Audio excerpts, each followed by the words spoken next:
The final package of skills that I'm firing at you that will bring you influence, if you're willing to start thinking about them now, is focused on reflection.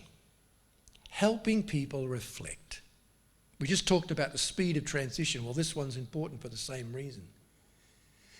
Privacy is a major issue today. 60% of toys, smart toys, are sending information to marketers. So if you buy a child, your nephew, niece, or someone's child, a toy that has inbuilt smart technology, whether it's just voice like Alexa style thing, or whether it's video in some toys, there's a 60% chance that that is sending information back to marketers so that marketers can pitch products at other children. Now this has an effect in our culture. It's what leads to data overload. We get so many messages coming back at us now. Here's what happens in the courts.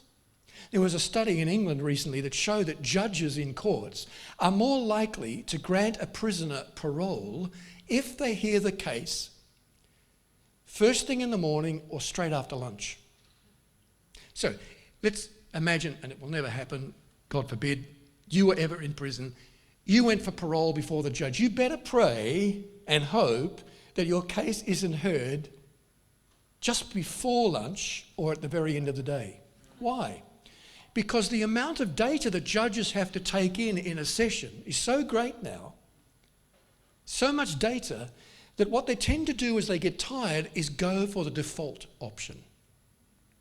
Let's just leave things the way they are. Sorry, can't help you. Leave you where you are in prison. That's what happens. That's the result of data overload on the way we think. And we know about internet addiction. Something like 6% of people across the globe, according to the University of Hong Kong, are addicted to the internet and the use of the internet.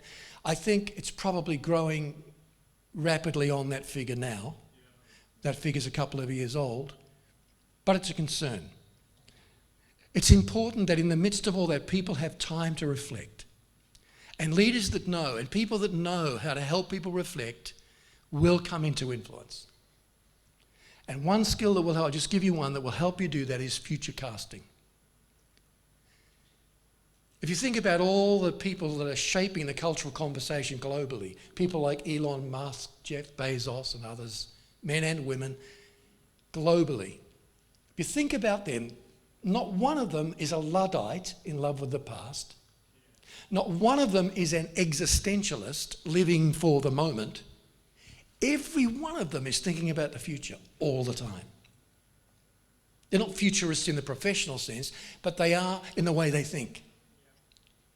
And yet only 3% of CEOs of big companies think about the future on a daily basis. Only 3%.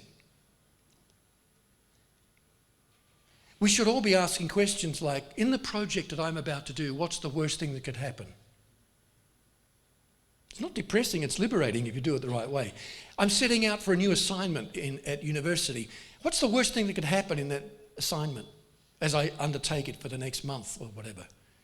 I'm in my business, I'm going into a new project. What's the worst thing that could happen to me? What would I do the day after it happened to fix it?